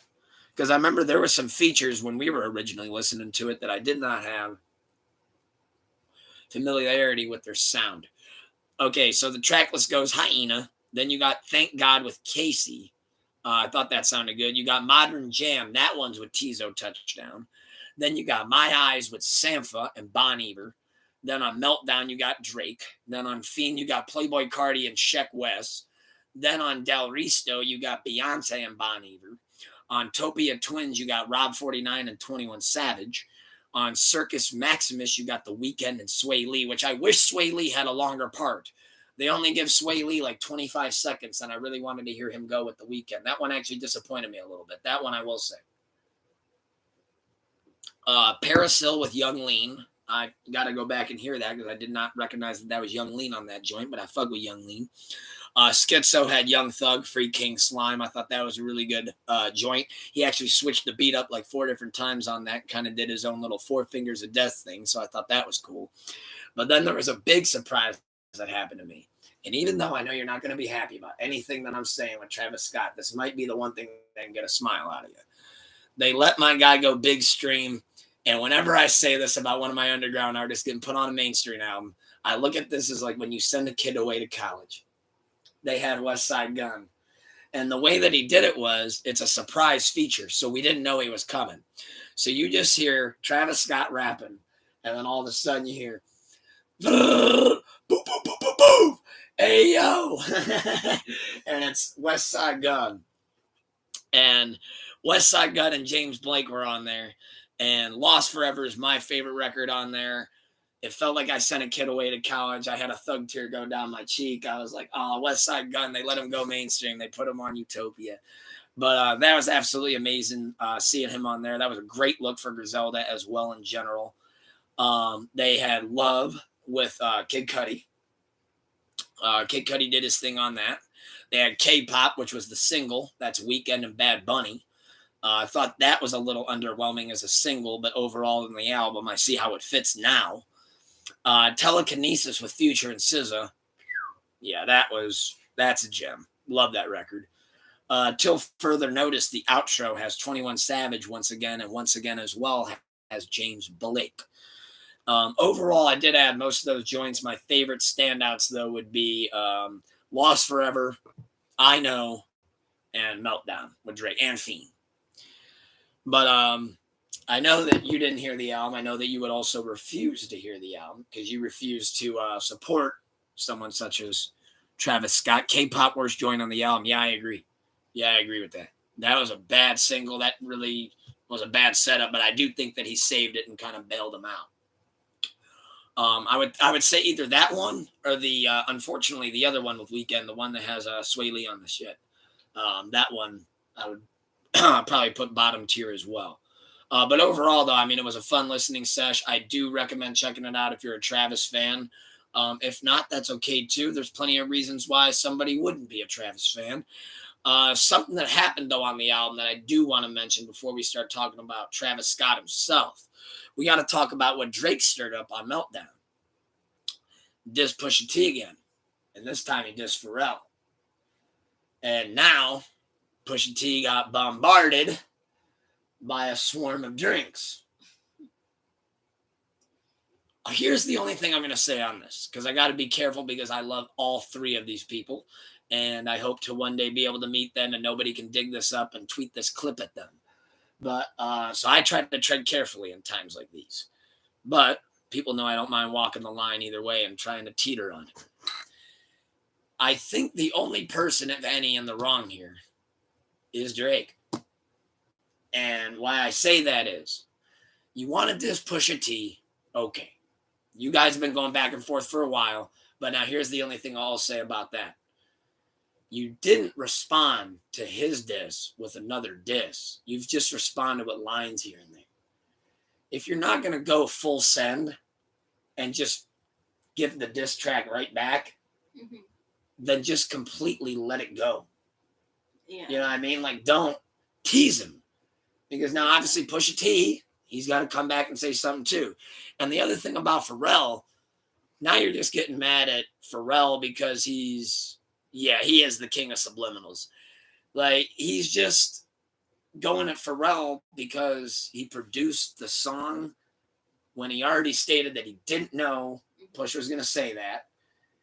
And he's dissing him because he took over for him taking over Louis Vuitton, which his friend Virgil, who passed away, ended up, the job went to Pharrell. Mm-hmm. Why would he get mad at Pharrell for that? Like, that's such a weird thing to throw a diss at. Like Virgil was Pharrell's friend too, to my knowledge. Yeah, I just thought that was wild that's how Pharrell, because, I mean, for God's sake, Pharrell made Happy. Yeah. Pharrell made Happy. What are we dissing this dude for? Like, he didn't do a goddamn thing wrong. Come on now. Yeah, he's somewhere hearing that shit like, what are you saying fuck me for? Is he getting caught in the crossfire? Like, yeah, he's like, what are you saying fuck me for? He's like, damn. But the thing, though, that we do have to mention about Travis Scott, he's had a rocky week. No pun intended. I didn't mean for that. All right, so that just kind of happened. Good. I accidentally created a great segue. So Travis Scott has definitely had a rocky week. At the beginning of the week, should have just kept it the one and done. But at the beginning of the week, ASAP Rocky was performing at Rolling Loud. I do believe it was Rolling Loud. I don't know. These festivals happen all the fucking time anymore. He could have been doing this at Coachella for all I know. But he was headlining, though. And he proceeded to diss three people on stage. First two we're going to get out of the way real quick. On telephone calls, he said, instead of what the usual lyric used to be, he said, fuck ASAP Bari, fuck Ian Connor, they a bitch. So now he's completely flipped from being friends with them. I've always said fuck Ian Connor, for those that don't know, because those names kind of come off as relics in the culture as of now. But those were two guys that ended up being accused by many women of just like sexual assault, just a ton of different counts of that, really. And if I'm not mistaken, I do believe ASAP Bari actually did get charged and convicted on one of them. But I can't remember exactly how that went. I know that he was also responsible for the creation of V-Lone, which, do you know what V-Lone is? That's like a luxury, like hip hop brand, kind of like Bape and shit like that. Oh, okay. Well, I saw that was having a little bit of a rough go there for a while, because now I know V-Lone, it's all like just knockoff shit, or like you see it in the mall now, it's like real cheap. I don't even think Barry has anything to do with it. Ian Connor was another fashion guy that had a bunch of shit come out about him. It's been a while since I remember what those headlines exactly were, but I know that those guys were both some dirt bags, and I know that it kind of came out that like everybody in the culture kind of accepts him as such, as they should. And I thought it was cool how A$AP Rocky got that off. And then Ian Connor, I saw, posted some sort of screenshot of A$AP Rocky. He like DM'd him and was like, "What is that all about?" And A$AP Rocky was like, "You know damn well basically what that was about and whatnot." So I thought that was cool that he stung them. But the other thing that he said was, let me pull up the lyrics here. Make sure we got the diss lyrics ready to go. A$AP Rocky dissed Travis Scott on stage. He didn't address him directly, but because they've had an ongoing beef for years, people just seem to assume that this is about Travis Scott. Here's what he said, word for word. "First you stole my flow, so I stole your bitch. Then you stole my style. I need at least 10%. All the disrespect, bitch, I hope you take offense." That's what he said towards Travis Scott. And at first, I was really confused by this, because when people were like, "Oh, that's about Travis Scott, that's about Travis Scott, that's about Travis Scott," I was like, okay, but why did he say stole your bitch? I was like, what does Rihanna have to do with any of that? Came out that Travis Scott and Rihanna were actually rumored to be talking at the time in like 2015, 2016.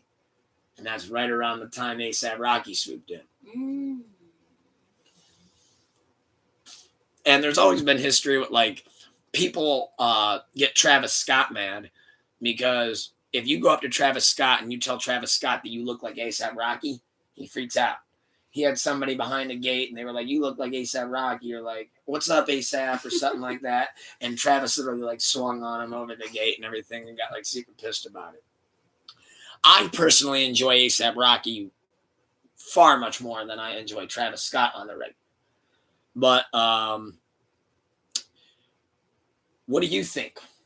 Back to what do you think on A$AP Rocky saying that to Travis Scott? You're thinking, cool, get him. Yeah.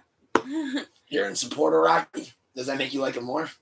I mean, yeah. I mean, I just I'm way too All biased. right, Like I'm just way too biased. Like I just really just hate Travis Scott. I really do. Like I'm just one of those. I just don't. So anything that's negative towards Travis, for it. Good. I mean, I think I actually think Rocky and Travis doing diss tracks back and forth would be really cool for just everybody if they just can keep it on the diss track. However, though, based on what I've seen from these two, if it does turn into a diss track, it's also going to turn into punches getting thrown.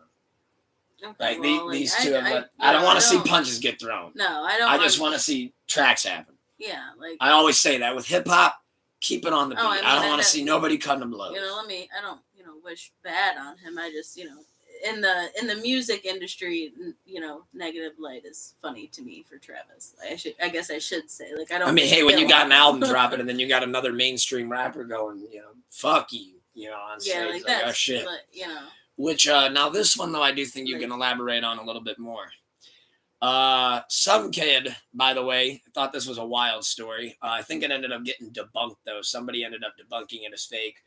Somebody said that they sold their house and flew to Egypt, but somebody debunked it as fake. Oh, damn. I was like, I was really concerned. I was concerned. Either way though, Utopia was canceled in Egypt, and it's also been now announced that it looks like his arena tour is also going to have some difficulties. Looks like a lot of arenas don't want nothing to do with him. They want to stay away from him. He's now trying to put together, it looks like, this thing where he wants to mention private shows, where that looks like that's changing, and it's going to have to be on just private, like some different private land that he buys or leases out. it looks like he's going to be able to bounce back and kind of convince the arenas because of how well the album's going to do selling wise. But what do you think on it getting canceled in Egypt and him having a struggle with arenas getting it back into getting everything? Let me say, getting back into the swing of things as far as touring goes. I think it was bound to happen that You're saying not enough times passed like he probably thought. No, not at all. And I think whoever was in charge of the shows in Egypt, was like, wait a minute, hold up. Like, somebody tipped somebody off.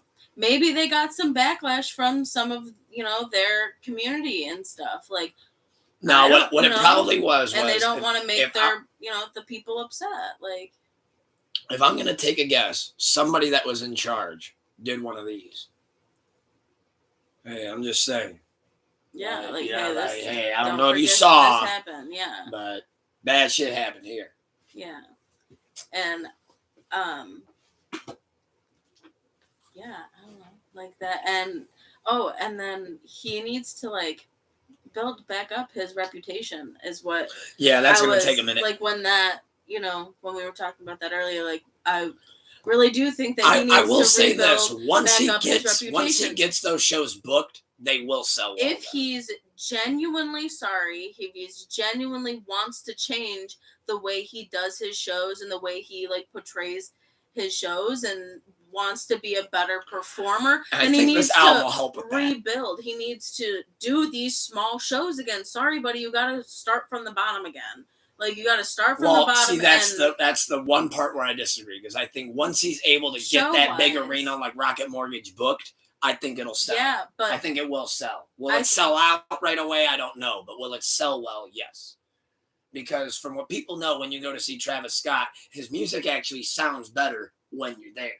And it's like, oh shit. And with the new album, I think with the route that he went with the new album is good, because obviously no matter what, when he goes back to touring, he is going to have to play the shit where he yells straight up and the mic's on fire and he holds it over his head. Well, he needs to have a different approach to his shows, and that's all that's gonna. I do think though the new album though is a little bit more like for example, I don't think you're gonna see kids jumping up and down, going absolutely batshit. Well, there needs to be a little more an age limit. I'm sorry, there needs to be an age limit. I don't care if you're with. What you need to do is you need to breathalyze these kids going in.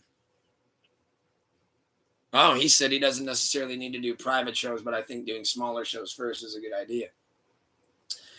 I mean, that's not a bad approach. I mean, I guess. That's the only way, because you have to prove yourself. Nobody's but what about the diehards that want to pack that shit out, though, too? You're going to have ample security, and that's all that's to it. And in 2023, no matter who it is, you need to be having ample security at these shows, because too many crazy things have happened, can happen, and will happen if there's not ample security at these shows. And that's, simple as that. Yeah. And that security that day was not adequate. There was too many people for the amount of security staff. I will say one thing that I've noticed that a lot of different acts and bands and artists are doing in general, though. They're no longer hiring the 19-year-old kid that shows up off a bowl. You know what I mean? Okay, no, this isn't fucking Woodstock. Yeah, no, they're actually hiring real arena security. Yes. It's not you need to have oh hey buddy, you're attending the show. Here's a vest, that kind of shit. Like you said, you can't be having these fucking teenage kids out there fucking bouncing these shows. Yeah, because if I'm not mistaken, wasn't one of the reports that half of them were still in the tent when all this shit was going down? They didn't even know what was going on. It's like, damn. But it'll be interesting to see how Travis Scott does bounce from this, because I know, again, I'm sure his sales will go through the roof. I know that I saw Posty's doing really well on the sales. I saw that was kind of not to be expected, because Travis was his competition. People didn't think that would happen. People didn't think that with no features, Post would have a snowball's chance in hell. Plus, Utopia came out 5 years ago, but now it's actually running kind of even. No, not even. It looks like Travis might be now edging out the lead just because of all the controversy and everything. At the end of the day, controversy draws ratings. But, yeah, I did see, though, that looks like maybe be finding a way to bounce back. It just really depends on how this album ages as well. I mean, I know everybody's going hype this weekend, but as you know with music nowadays, especially in this microwave era, okay, people are going crazy now. What about a month from now? What about 2 weeks from now? Even fuck a week. You know, nowadays with the microwave era, it could happen just like that. Last thing, though, that I did want to mention on a music note before we end on our TV and movies. Again, on the category of you just can't make this shit up, Bow Wow was now being sued for stealing $3,000 of a 10-year-old's feature money. And the dad is now filing charges and trying to sue him for like $15,000 because Bow Wow never delivered on that feature and scammed his son of that $10K. But now, see, all I had here was a question. I think I know why the dad is so hell-bent to sue Bow Wow and do all that. I think his kid asked for a feature, and Bow Wow was on the dad's mind, and I don't know why. You're telling me a 10-year-old in 2023, out of anybody he can get on a song for the... Well, let me not say anybody he can get on a song, but he has money, and he can get any artist on a song with his dad's money, and he asked for Bow Wow? He asked for Like Mike. Where did the 10-year-old hear Bow Wow? He heard Shorty Like Mine during COVID. He heard Shorty Like Mine during COVID, and he's like, Dad, fuck Christmas, all right? Fuck my birthday. Fuck Easter. Fuck the Tooth Fairy. I want the goddamn Bow Wow feature.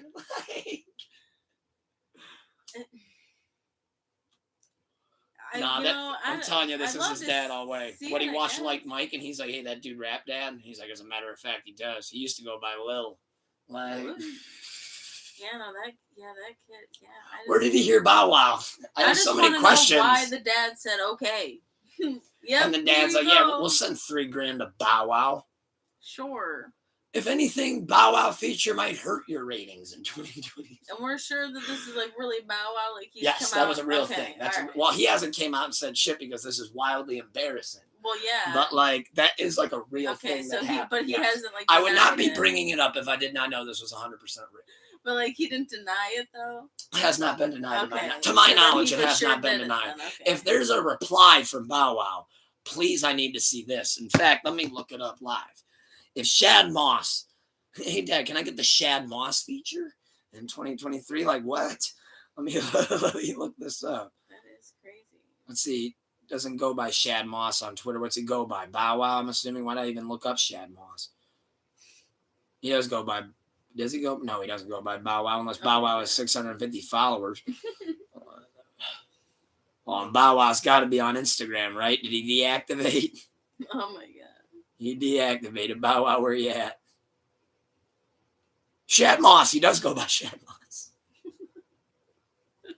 That's funny. He has a tour coming up. No. Oh my god. Where's he performing at? Oh, this is too good. Has he said anything? Nah, he hasn't said shit. Like you said, why would he? Yeah, it's probably wildly embarrassing. You know what, though? I might have to follow him. 4.8 million people follow Bow Wow on here. Oh, he posted on his story. I'll just tap in. Go out like that. Oh, damn. People are tagging him. Looks like he's in dive bars. That's kind of funny. But yeah, so Bow Wow is getting sued. I'm pretty sure he has that, though. If Bow Wow doesn't have that money, that makes this whole story much more funnier. Can you imagine Bow Wow has to show up to court and he's like, I got $1,500. Come on, I know those Like Mike residuals have to be hitting better than that. Do I have to rent the movie on Vudu tonight? I will. But speaking of that, TV movies is our end category for this pull up a chair great session, which this has been a lot of fun. Let's talk right off the bat. I got it first off. Saw X trailer that we watched right before we went live on the pod. Literally right before, to show you how long it took for us. But what did you think of the Saw trailer? Saw 10, by the way. This is the 10th one. It looks pretty good, actually. I really, They're bringing back the guy who had stage 4 cancer for like 15 years. yeah. But didn't it kind of? I don't know. Like, I do love the Saws, like I love them too. But I'm just really hoping that it's different. Like, I don't know. Well, for those that haven't seen the trailer, I definitely recommend you checking it out. Especially if you're a fan of the Saws, I'm sure you'll end up seeing it anyways. But looks like the route that they're going based on the trailer is they got the old man back, John Kramer. And it's set between Saw 1 and 2.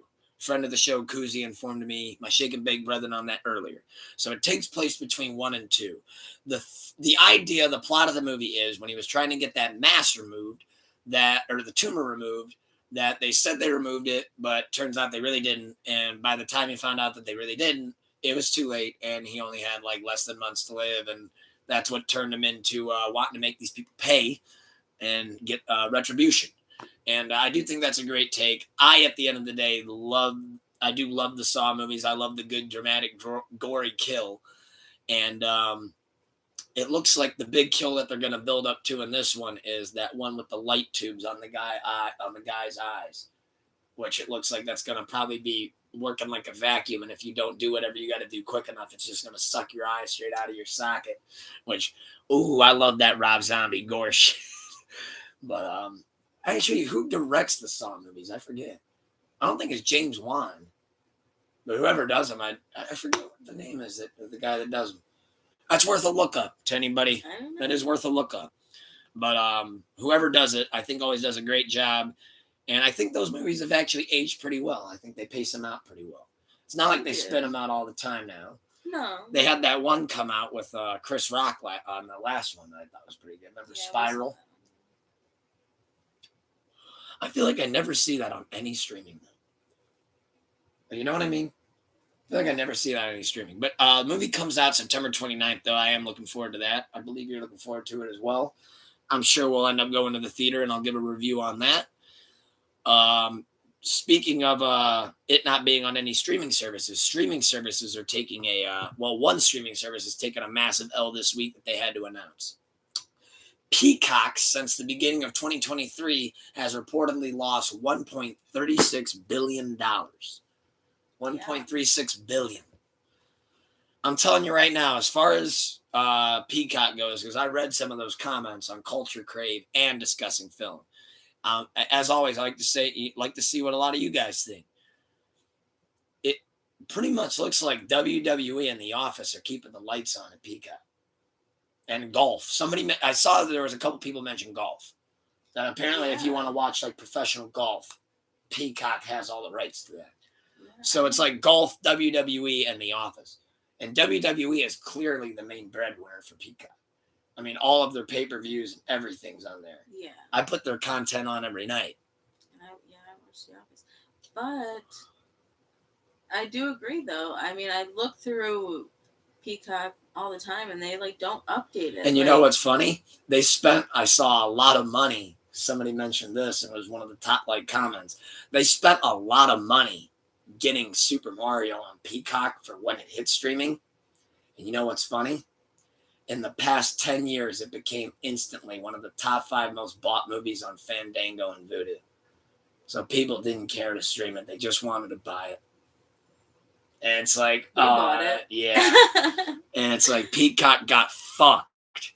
Because I barely use Peacock, to be honest. It's good for some old TV shows, and that's about it. That's literally it. I saw that they put Twisted Metal on there. I did see that they put that honestly, on there. Max, HBO, that's actually been hit recently for me. Max has been getting some good movies and shit. They. Paramount even kind of stepped their game up. With the new Transformers movies. I think Paramount did the Dreams and Nightmares. They did the Hold Up, Wait a Minute. Y'all thought we was finished? We got Indiana Jones and Transformers on this shit, you bitches. And we got another one coming too. What you think we tripping? That shit. I just did a live remix of Dreams and Nightmares. Don't worry about it. But Peacock, you got to step your game up. The competition's getting tough out there. Netflix, they continue to drop banger after banger. Hulu, City Primeval, banger after banger. Paramount's stepping their game up. Max is stepping their game up. They dropped the HBO, and now they're stepping their game up. It's amazing to watch. But yeah, Peacock, you got to get your shit together. Next thing I wanted to mention before we end on the writer's strike. Snoop Dogg and Nicki Minaj become playable characters in Call of Duty Season 5, which did not know that there were seasons now. That shows you how far removed I am of gaming. I was told that you need a battle pass and seasons and this thing and that thing. I don't even know how you guys play this shit anymore. But to all the gamers out there, I love you guys. I know a lot of the gamers tune into my music and tune into everything as well. And you guys are all family to me. And keep on gaming for me. Hold the controller out for me. I do appreciate it. But Snoop Dogg and Nicki, I see are becoming playable characters. And I'm not going to lie. I wish I could just play a demo. I would like to play as Nicki. I think that'd be cool. Nicki and Snoop. I think that'd be cool. Snoop Dogg, though, you got to let him have a blunt. You got to let him trot around with a blunt. I guess. You wouldn't like the split screen? I'd be Snoop Dogg, you'd be Nicki. I'll throw up. I get dizzy. Yeah, she gets dizzy when she plays the games. Meanwhile, I can play Gears of War off 10 beers and be fine. It's actually when I play my best because I just don't give a fuck. That's the secret to gaming. Every good gamer knows that that's the secret to gaming. You play your best when you're the most relaxed. The moment you get mad, you start playing with an edge, start playing too fast. I start running up the court on 2K, draining my guy's stamina. I'm out by the second quarter. All goes to shambles. Last thing that I wanted to mention is something that we have been keeping tabs on, and I've noticed that we were kind of the first pod to do this, and it kind of became attached to us and became our thing. So I want to make sure that I'm keeping up with it. The writer's strike, once again, gets worse this week. And I've said it since day one, and I'll continue to say it. It will continue to get worse until people keep getting those hashtags together and raising the awareness to show how many people will not show up or not click play on these shows and movies as long as this is happening, because it's getting crazy. We got people on the Lizzie McGuire show saying that they're literally getting residual checks that are downright insulting because it reads 0.00. Why would you even send somebody that? Like, that is like, now you're just trying to piss people off. And I saw some of these studios, like the one, Netflix, actually, I hate to throw them under the bus because I just bigged them up. Netflix wants to create an AI role that will generate scripts. That'd be stupid. That's crazy. Generate scripts based on books. And it's like, we already have enough of those. Yeah. Like, we already have enough of those. So many movies are based off of books. Yes, I like sports games and role-playing games. He said he stays away from multiplayer like that. He don't do that shit. Yeah, I can I could do those kinds. Like, I can watch you play your the football, the Madden ones and stuff. But can't watch me play 2K though. No. There might be a controller Gronk spike right through the middle of the screen if I'm playing 2K. Absolutely. I'll never forget the time. I guess we can share this story on the pod because it's funny. I'm sure a lot of these dudes out here can relate to this one. You were asleep down here, awfully cozy, and I thought it would be a good thing to do. This is about 2 years ago. Play some 2K. He's asleep. What could go wrong? Tell you what went wrong. I lost by a goddamn half-court buzzer beater, and I had something to say about it. And I forgot, in the heat of the moment, that my now wife was asleep right behind me. So I proceed to put the headset on and call this man almost about everything in the book. And I do it at a very loud volume, into which then I turn around and you are livid. So I thought that was a funny story to share. I'm sure I'm not the only dude out there that's pulled that one before. But yeah, the writer's strike is just getting out of control.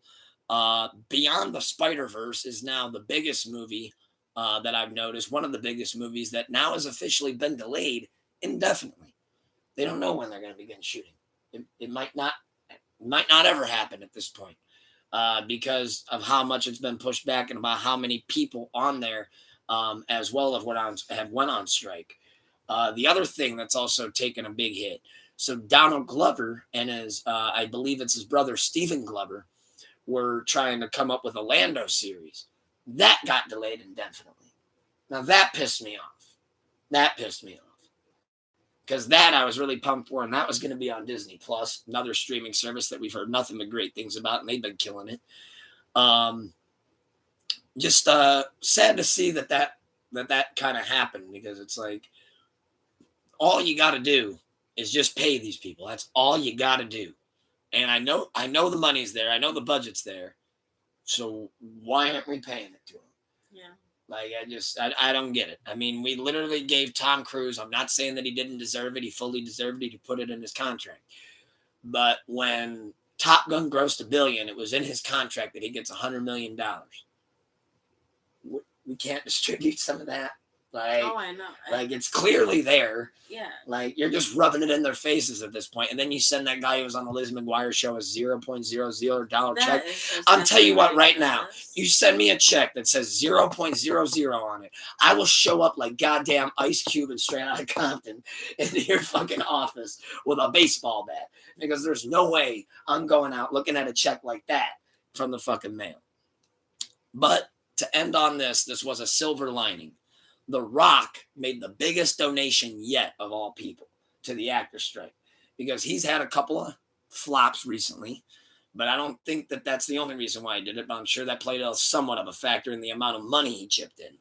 But he donated a reported over 7 figures, at least $1 million, to providing for water, housing, food, all that thing to people in Hollywood that are in need right now, that are unfortunately are struggling actors, because everyone thinks in the entertainment industry, even some of you have this mistake about me sometimes, that I'm over here being this guy that just makes this amount of money that I really truthfully don't. I appreciate the YouTube ads. Shout out to all you guys. Appreciate to the music revenue as well, but you gotta really bust ass and make the right moves and sign the right deals to get that kind of chunk of change out here, because if not, the residuals and the revenue, it just don't really be coming like that. So you got to make sure that you're methodical about it, and you make sure that you always capitalize on every opportunity and moment. And shout out to the great one, Mr. Dwayne "The Rock" Johnson, WWE Hall of Famer, for chipping in that money and being the one to put his foot up to the plate and step up to it. But on that note, this was Pull Up a Chair episode 48. As always, had a blast talking to y'all. Wifey, this was an amazing episode with you as well. Thank you so much for being my beautiful co-host of the night, and I couldn't ask for a better one.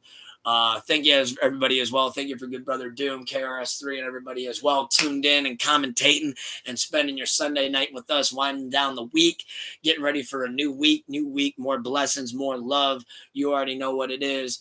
Make a goal, accomplish, attack, and move the mountain rock by rock each day. Put 2 steps forward, and if you got to take 1 step back, then that's okay too. Make 3 steps forward the next day. And on that note, I love you guys so much. Thank you guys for being tuned in to Pull Up a Chair. Thank you guys for being tuned in to Sleepless Radio last night. We're going to get the battle booked. We're going to see how the world unfolds over this next week. I'm sure it's going to be crazy. Get your bingo cards ready and keep the love high and the hate low. Peace. I'm really fucking gagging on the line.